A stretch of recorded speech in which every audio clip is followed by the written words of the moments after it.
최동석의 사람 보는 눈. 네, 최동석 인사조직연구소장 최동석 소장님 나와 계시죠? 네, 안녕하세요. 네, 일주일에 한 번씩 뵙는데 지난 주간에 좀 상당히 뜨거운 반응을 받았습니다. 우리 이 코너가요. 네. 예. 네.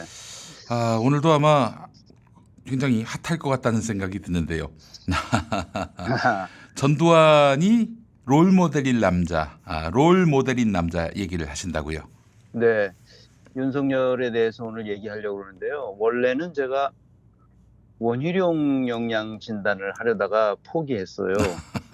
왜냐하면 예. 지난번에 그 강윤형 씨가 뭐라고 얘기하는 걸 보고 네. 그것에 대한 반응을 또 원희룡이 뭐라고 하는 걸 보고 이 사람은 안 되겠다. 네. 그러니까 이 사람이 이 부부가 다 학벌과 시험 성적이 좋았어.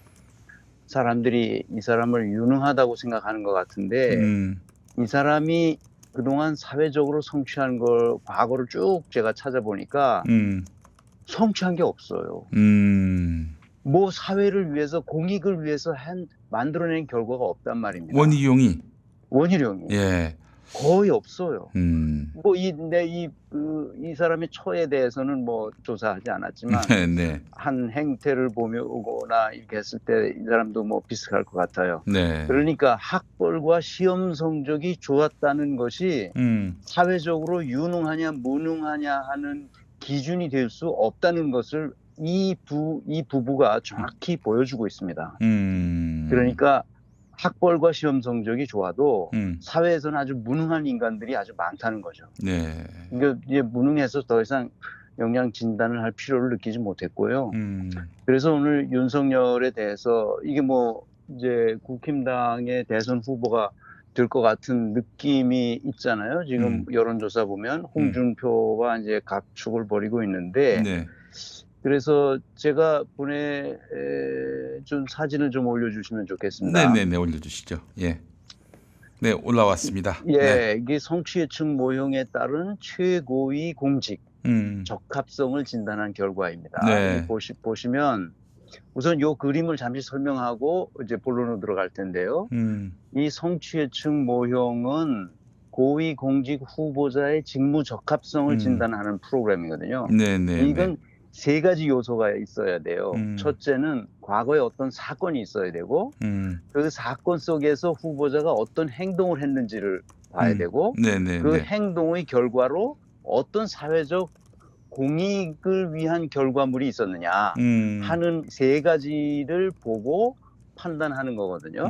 이제 이 코너를 계속 들어오신 분들은 이제 잘 아실 텐데 네. 그 내용은 제가 자세하게 설명하지 않겠습니다. 네네.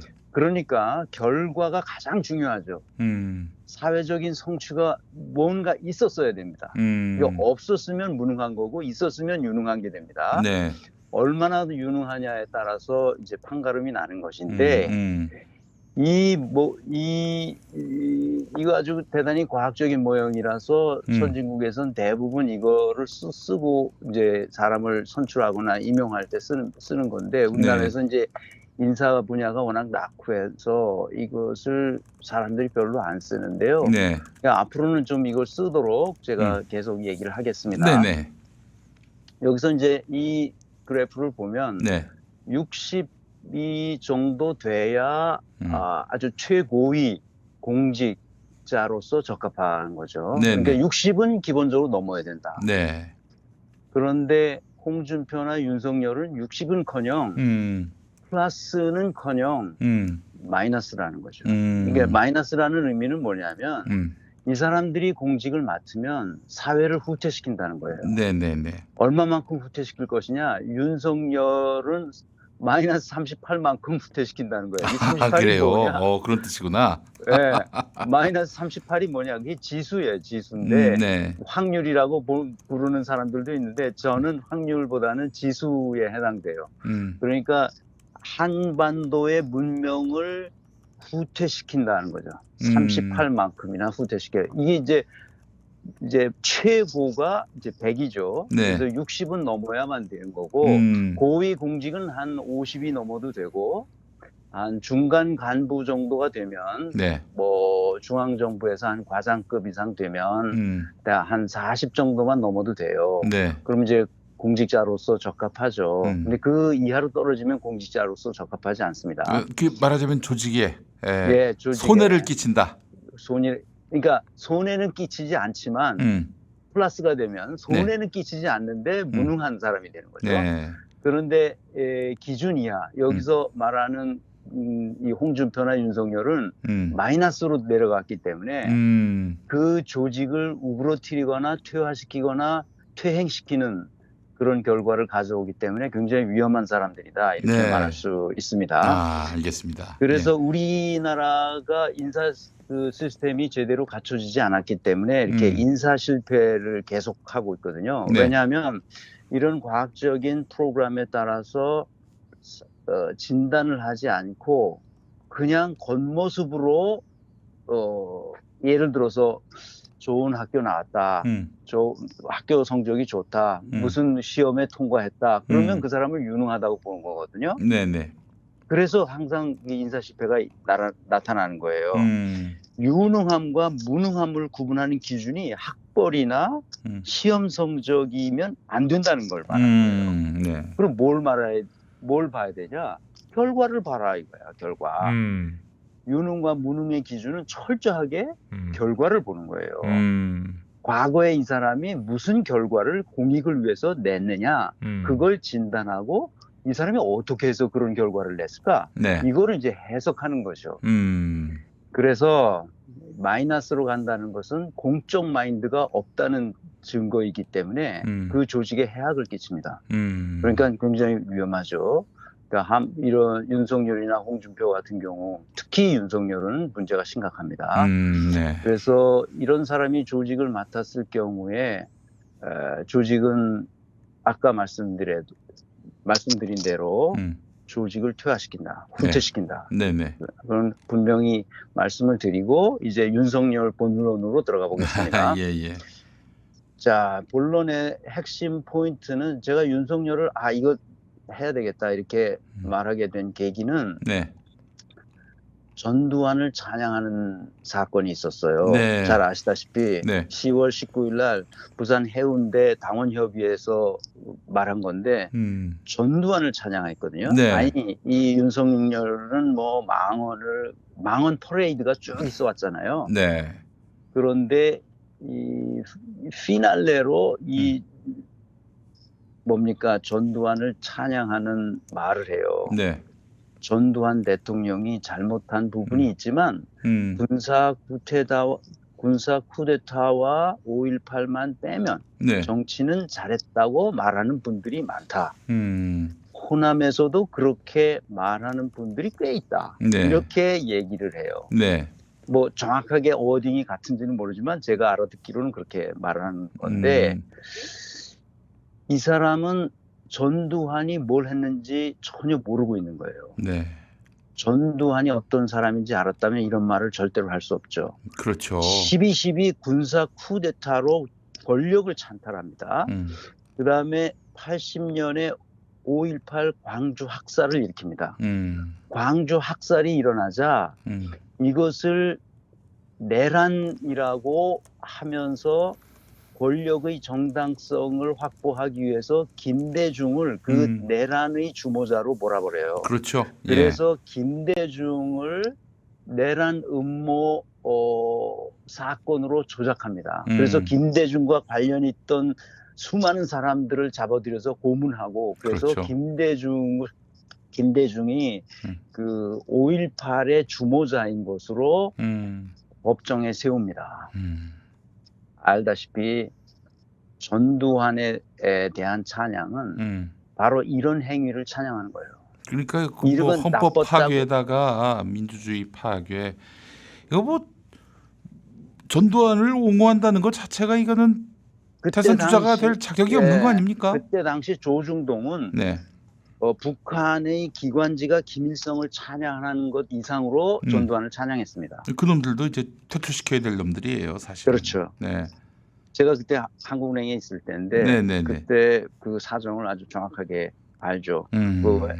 신문에 늘 조중동에 났었으니까. 네네네. 그때 한강에서 부가까지라는 전두환 평전이 났는데 네. 그거를 다 그 사무실에다 그 배포를 해서 제가 그걸 봤어요. 아, 그 누가 배포한 겁니까? 아니, 누가 배포했는지 모르지 사무실에 그게 다 왔다고. 그래가지고 아, 그랬어요. 80년 되지 80년. 한국은행에. 예, 그냥 공기관은 다 보낸 거예요. 그러니까. 네. 그래서 그걸 읽어보고 네. 야, 이 사람은 김일성보다 훨씬 훌륭한 사람이다. 그때 그랬습니다. 예. 뭐 다 이제 우리 연배에 있는 사람들은 아마 다 기억하실 겁니다. 네. 공기관에 다 그걸 뿌렸으니까. 예. 그래서 이제 민주화 운동이 광주 사태의 그 진실이 점점 벗겨지면서 민주화 운동이 점점 심해졌거든요. 그때는 이제 광주 사태라고 했고 지금은 이제 광주 민중항쟁, 광주 민주화 운동. 민주화 운동인데 네네네. 그때는 광주 사태라고 불렀어요. 네, 그래서 그렇죠. 그 운동의 실체가 밝혀지자 네. 이제 민주화 운동이 가열차게 일어났잖아요. 네. 그러니까 공포 정치를 만드는데 공포 정치의 핵심은 뭐냐? 간첩 사건들을 만들어내는 거예요. 아, 맞습니다. 근데 예. 이게 이 간첩 사건이 잊어버려질만 하면 간첩 사건이 만들어집니다. 그렇죠. 예. 그래서 수십 개의 간첩 사건들이 만들어져서 사람들이 다 죽고 다치고 그 간첩 사건에 연루된 가족들은 인간으로서 살아남지 못할 정도의 고통을 받으면서 살았어요. 그런데 정치를 잘했다고? 이게 무슨 소리예요, 이게? 윤석열이 이게 제정신인 거예요? 네. 제정신이 아닌 겁니다. 예. 그래서 김대중은 내란 음모 사건으로 사형 선고를 대법원에서 받습니다. 네. 증거가 있었어요? 증거는 없었죠. 없었어요. 예. 그런데 사형 선고를 받았어요. 그렇게 되니까 전 세계인들이 구명운동을 했죠. 미주에서, 유럽에서, 심지어 일본에서까지 김대중 구명운동을 했어요. 그렇게 해서 살아난 거죠. 그것뿐인가요? 노동 탄압 사건은 뭐 부지기수였죠. 그건 뭐 말할 것 없습니다. 뉴스에도 안 났어요, 전혀. 자, 생각해 봅시다. 내가 왜 전두환을 진단해야 되겠다. 전두환이 아니라 윤석열을 진단해야 되겠다. 이렇게 생각하게 됐냐면 네네.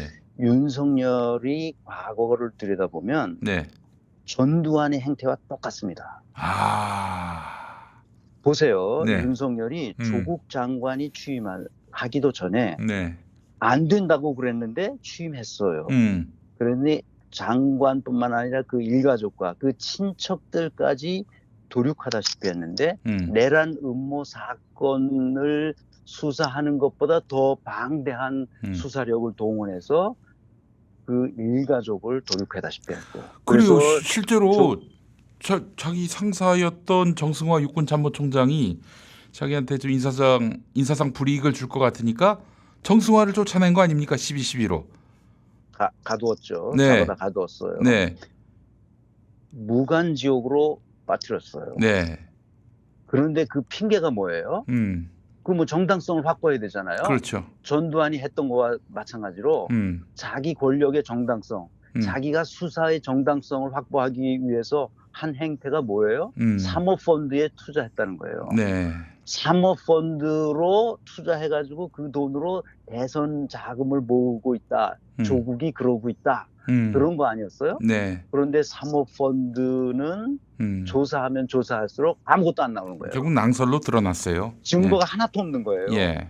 오히려 사모펀드에 투자한 거는 사기 당한 거예요. 그런데 네. 고등학교 학생의 봉사활동 표창장을 위조했다는 혐의로 지금 기소된 상태에 있잖아요. 그 정경심 교수가. 예. 그런데 전두환이 정치를 잘했다고 말하는 거예요. 이건 말이 안 되는 소리죠. 내가 어렸을 때 시골에 살 때 그 동네의 어른들이 네. 나이 많은 노인들이 뭐 이치에 안 맞는 엉뚱한 소리를 하거나 네. 저지레를 하면 네. 뭐라고 말하는 줄 알아요? 망령 들었다고 말해요. 그렇죠. 예. 난 윤석열은 나이도 많이 들지 않은 사람이 지금 망령 든 소리를 하고 있는 거예요. 망령의 초입에 있는 사람들이 하는 짓이 뭐냐? 무속에 기대는 거예요. 아, 자기 자신을 잃어버렸거든.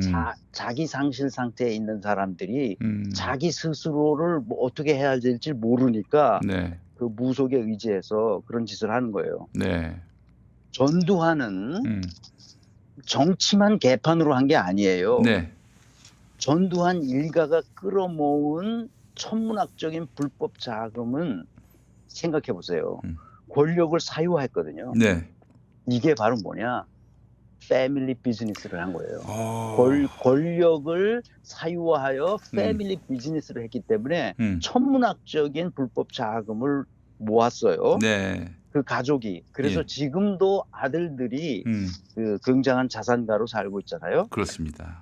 재판을 통해서 법원에서는 최종적으로 2,200억을 추징하도록 했지만 네, 사람들은 다 알아요. 그것이 끔값에 불과하다는 거를. 그렇지. 예, 전두환 시절에 경제는 좋았다고 말하는 사람들이 있는데 네. 이거는 경제를 1도 모르는 사람들이 하는 허튼 수작입니다. 네, 무슨 소리냐 하면 70년대에는 몇 차례 오일 쇼크 때문에 세계적인 경기가 불황 상태에 있었어요. 경제는 아시다시피 이렇게 사이클을 그리거든요. 80년대에 들어서면서부터 전 세계 경제가 네, 좋아지는 호경기로 들어왔어요. 80년대에 우리나라 부동산 가격이 큰 폭으로 올랐고요. 네, 경제가 좋아졌어요. 세계 네. 경제가 똑같이 좋아지게 됐거든요. 그런데 88 올림픽을 한다고 빈민촌을 서울에 있는 빈민촌을 쓸어다가 서울 근교에 있는 성남시 같은 데다가 다 풀어놨잖아요. 그 광주 대단지 사건입니다. 맞아요. 예. 그게 그 사건이죠. 네, 그러니까 전두환은 민중을 개돼지로 보고 있는 거예요. 전두환의 그 패밀리 비즈니스가 바로 그런 와중에서도 일어난 거죠. 네, 그래서 패밀리 비즈니스 실체에 제가 보내드린 파일을 올려주시면 좋겠습니다. 네. 광주 대단지 사건은 이제 박정희 때 있었던 일인데 뭐 형태나 아니 예, 똑같아요. 예, 그렇죠. 예, 여기 저기 뭐야 그 올림픽 외국인들 와가지고 이런 거 보면 안 되니까 그렇죠, 그렇죠.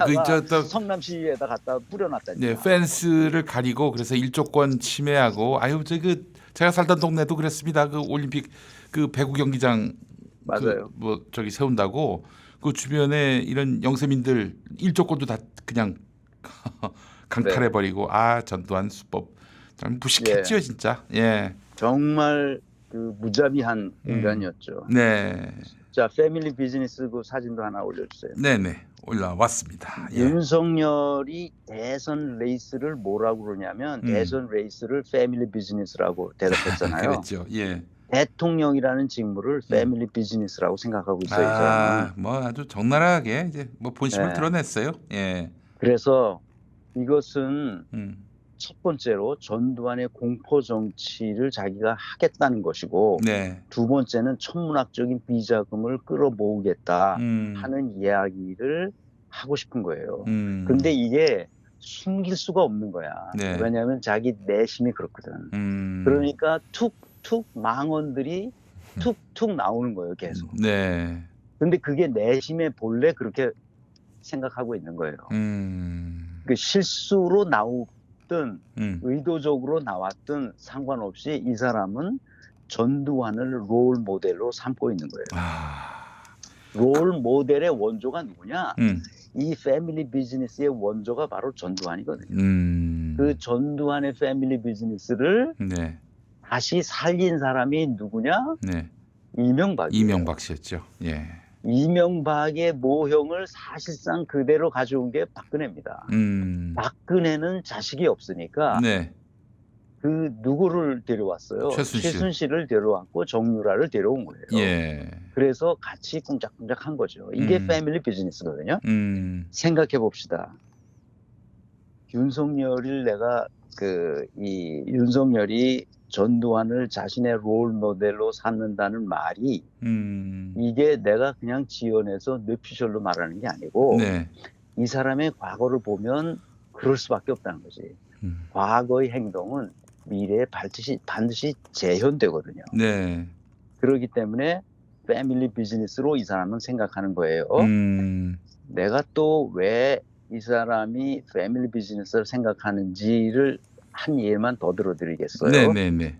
검찰총장 시절 조국 수사 말고도 최근에 일어난 이 일은 고발 사주 사건이에요. 네. 검찰청이라는 공적 기관을 패밀리 비즈니스 센터로 만드는 거예요. 고발 사주 사건의 핵심 포인트가 뭡니까? 네. 윤석열, 자기가 피해를 봤다는 거 아니야? 그렇죠. 윤석열, 김건희, 예. 한동훈을 피해자로 고발장을 꾸며가지고 네. 자기 윤석열을 비판했던 최강욱 의원을 포함한 기자들 10수명을 가해자로 고발하도록 했죠. 네. 그것을 자기 수하인 손준성에게 시켜서 김웅에게 보내도록 한 거예요. 이거는 뭐 증거가 다 나왔으니까. 네네네. 공직을 사유화해서 패밀리 비즈니스로 만든 전형적인 사건이 이 고발 사주 사건입니다. 그래서 윤석열이 만약에 대선 후보가 된다든지 만약에 대통령이 된다면 네. 우리나라는 어떻게 될 것이냐. 전두환 시대로 회귀한다. 무서운 비극이 발생하는 거죠. 네. 나는 또 한 가지 이 사람이 하는 것은 자꾸 천공 스승이니 뭐 정법이니 이런 거를 내세우는 걸 볼 때마다 이 사람은 박근혜 스타일도 첨가될 수 있겠다 하는 생각을 하는 거죠. 그래서 전두환을 롤 모델로 삼고 있는 윤석열은 다시 한반도의 비극을 초래할 것이라고 저는 확신하고 있습니다. 네. 아유, 정말 끔찍합니다. 사실 전두환의 그 귀환도 그렇지만은 이건 사실 윤석열도 쿠데타를 일으킨 사람입니다. 근데 그 윤석열의 쿠데타가 국민투표에 의해서 너 잘했다라고 인정받는다면 내년 3월 9일에요. 이러면 네. 쿠데타는 또 성공한 거 아니겠습니까? 성공한 쿠데타가 되는 거예요. 한마디로. 윤석열을 선택한다는 이야기는 결국 우리가 전두환을 다시 선택한다는 얘기가 됩니다. 네, 대단히 합리적으로 진단해 주셨습니다. 네, 자 최동석 소장님 오늘 말씀 잘 들었습니다.